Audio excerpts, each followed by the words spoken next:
ഈ കോൺഗ്രസ്സുകാരിൽ ഒരു പകർച്ചവ്യാധി പോലെ വരുന്നൊരു രോഗമാണ് ഈ നുണ പറച്ചിലെന്ന് പറയും.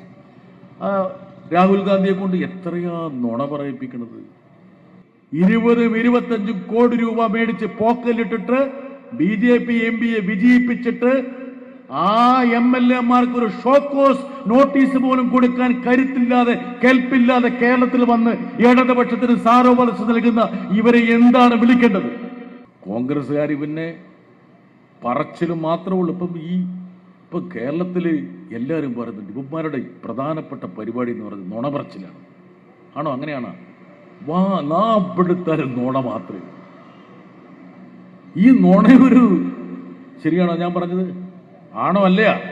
നിങ്ങൾ കേൾക്കുന്നില്ല കുറെ നുണ. ഒരു ദിവസം എന്താ പറയുക, ഒരു ഡസൻ നുണ ഒരാൾ പറയണം. ഇതൊരു സാംക്രമിക പകർച്ച വ്യാധിയായി മാറി. ഇപ്പൊ ഡൽഹിയിൽ നിന്ന് വരുന്ന ഞാൻ നോക്കുമ്പോൾ മല്ലികാർജുൻ ഖാർഗെ നുണ പറയുന്നു, രാഹുൽ ഗാന്ധി നുണ പറയണു, പ്രിയങ്ക എല്ലാം നുണ പറച്ചില്ല. ഇവിടെ ഒന്ന് നുണ പറഞ്ഞിട്ട് നമ്മുടെ മല്ലികാർജുൻ ഖാർഗെ തിരിച്ച് അവിടെ എത്തി. അപ്പം രാജ്യസഭയിൽ ഞങ്ങളുടെ പ്രതിപക്ഷ നേതാവ്, അപ്പം ഞാൻ മല്ലികാർജുൻ ഖാർഗെയോട് ചോദിച്ചു, അല്ല ഖാർഗെജി, ഇത്രയും ദൂരം പോയിട്ട് ഈ നുണ പറയേണ്ട വല്ല കാര്യം ഉണ്ടായിരുന്നു? അപ്പം മൂപ്പറ എന്നെ കൊണ്ട് പറയിപ്പിക്കുന്നതാണ് പോലെ, ഞാൻ വല്ലതും പറഞ്ഞതാണോ? ഇവിടെ ആരൊക്കെ എഴുതി കൊടുത്തത് പുള്ളി കൊണ്ട് വായിപ്പിക്കുക. കേരളത്തിലും മിൽക്ക് ബൂത്ത് തുറക്കുന്നത് പോലെ മദ്യഷാപ്പുകൾ തുറന്നു. അപ്പം ഞാനൊരു സാധനം സാമൂഹ്യ മാധ്യമത്തിൽ പോസ്റ്റ് ചെയ്തു. കേരളത്തിലെല്ലാം കൂടി ബാറും മറ്റേ ബീവറേജും എല്ലാം കൂടി എത്ര 1000 അങ്ങനെയുള്ളൂ. മൂപ്പറുടെ കർണാടകയിൽ എത്രയാണെന്നറിയാം? 12,000. 12,000 ഷോപ്പുകൾ. എണ്ണമുണ്ടോ നിങ്ങളുടെ കയ്യില്? 12,000 വിദേശ മദ്യ ഷോപ്പുകൾ തുറന്നു വെച്ചിട്ട് മല്ലികാർജുൻ ഖാർഗെ കേരളത്തിൽ വന്നിട്ട് ഉളുപ്പില്ലാതെ നമുക്കെതിരെ നുണ പറഞ്ഞിട്ട് പോയി. പക്ഷെ ഞാൻ മൂപ്പരെ കുറ്റം പറഞ്ഞില്ല. എന്നാ കാരണം അറിയാം, ഈ കോൺഗ്രസ്സുകാരിൽ ഒരു പകർച്ചവ്യാധി പോലെ വരുന്നൊരു രോഗമാണ് ഈ നുണ പറച്ചിലെന്ന് പറയും. രാഹുൽ ഗാന്ധിയെ കൊണ്ട് എത്രയാ നുണ പറയിപ്പിക്കുന്നത്. ഇപ്പോൾ കോൺഗ്രസ്സുകാരുടെ നുണ പറച്ചിലിനെ കുറിച്ച് പറഞ്ഞപ്പോൾ ഇപ്പൊ എന്തോ ഡീല്, നമ്മളെന്തോ BJP ആയിട്ട് അല്ലേ അങ്ങനെ എന്തോ നുണ പറയുന്നുണ്ടാ? എന്താണ്? കേക്ക് ഉറക്കെ പറ. ഡീല്.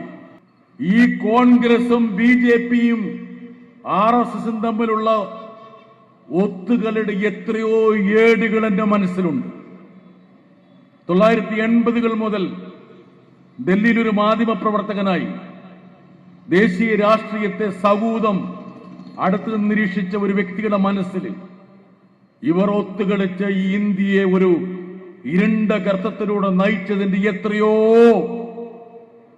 പശ്ചാത്തല ദൃശ്യങ്ങൾ എന്റെ മനസ്സിലുണ്ട്. നമ്മുടെ സാഹോദര്യത്തെക്കുറിച്ചും ഈ നാടിന്റെ പ്രത്യേകതയെക്കുറിച്ചും പറഞ്ഞുകൊണ്ട് എനിക്കെപ്പോഴും ഓർമ്മ വരും 1992 ഡിസംബർ 6-ന്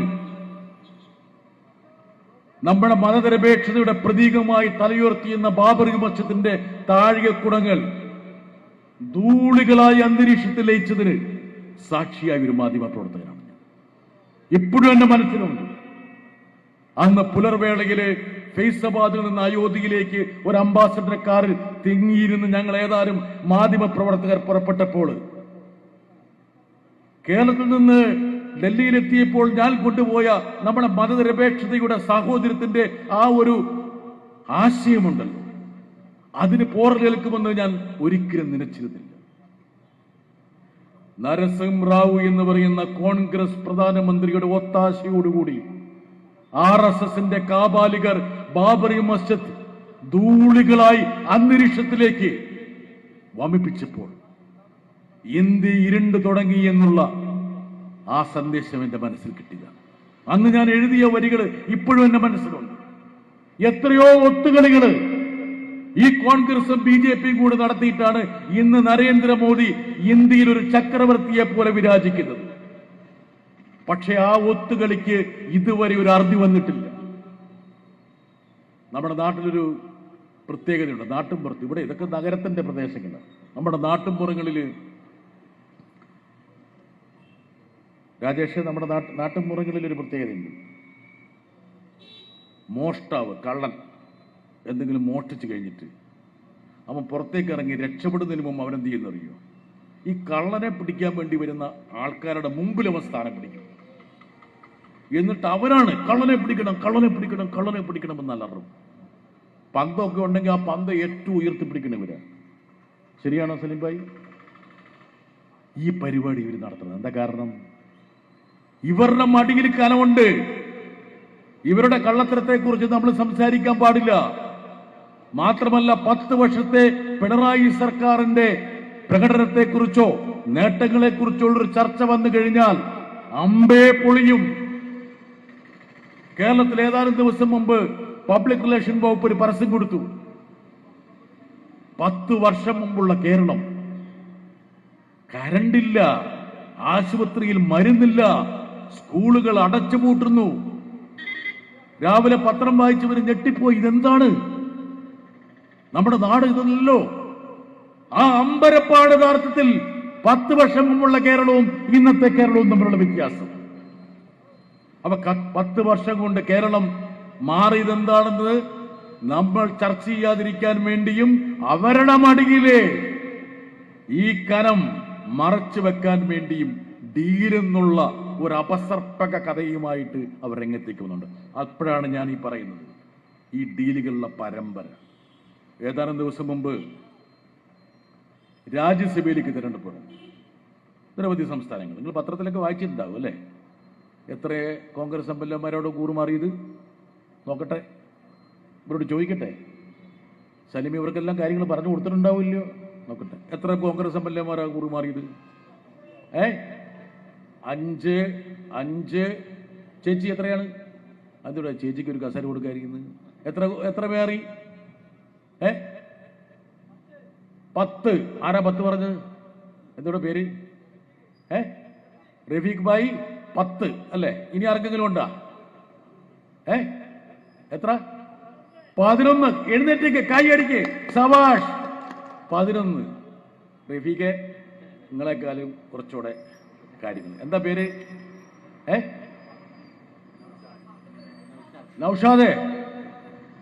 ഈ പൊതുയോഗം കഴിഞ്ഞ് നൗഷാദിന് നമ്മുടെ സലീം ഭായിയുടെ വക ഒരു സമ്മാനം ഉണ്ടാവും, കൊടുത്തേക്കണം കേട്ടോ. 11. ബീഹാറിലെ 3, ഒറീസയില് 3, 6, ഹരിയാനയിൽ 5. പക്ഷെ അവിടെ വേറൊന്നും കൂടിയുണ്ട്. ഹരിയാനയിൽ 5 പേര് കൂടാതെ വേറൊരു 4 പേര് കോൺഗ്രസ്സുകാർ വോട്ട് ചെയ്തിട്ട് തെറ്റായി വോട്ട് ചെയ്തു. അങ്ങനെ വരുവാണെങ്കിൽ 11, 4, 15 കണക്ക്. പക്ഷെ 11 എടുത്താൽ മതി. ഇപ്പൊ നൗഷാദ് പറഞ്ഞ സ്ഥിതിക്ക് നമ്മൾ അതങ്ങ് എടുക്കാം. 4 പേര് തെറ്റായി വോട്ട് ചെയ്തു. 11 എംഎൽഎമാരെ അപ്പുറത്തേക്ക് പറഞ്ഞു വിട്ടിട്ട് ഇവിടെ വന്ന് മല്ലികാർജുൻ ഖാർഗെയും രാഹുൽ ഗാന്ധിയും കൂടി ഇടതുപക്ഷത്തിന് സാരോപദേശം നൽകണമെങ്കിൽ ഇവർക്ക് ചെറിയ ഉളുപ്പാണോ നൗഷാദെ? ആണോ? ചില്ലറ എന്തെങ്കിലും ഒരു ആത്മാഭിമാനം ഉണ്ടെങ്കിൽ ഇങ്ങനെ പറയാൻ തോന്നും. 11 എംഎൽഎമാർ 20-25 കോടി രൂപ മേടിച്ച് പോക്കലിട്ടിട്ട് BJP എംപിയെ വിജയിപ്പിച്ചിട്ട് ആ എംഎൽഎമാർക്ക് ഒരു ഷോക്കോസ് നോട്ടീസ് പോലും കൊടുക്കാൻ കരുത്തില്ലാതെ, കെൽപ്പില്ലാതെ കേരളത്തിൽ വന്ന് ഇടതുപക്ഷത്തിന് സാരോപദേശം നൽകുന്ന ഇവരെ എന്താണ് വിളിക്കേണ്ടത്?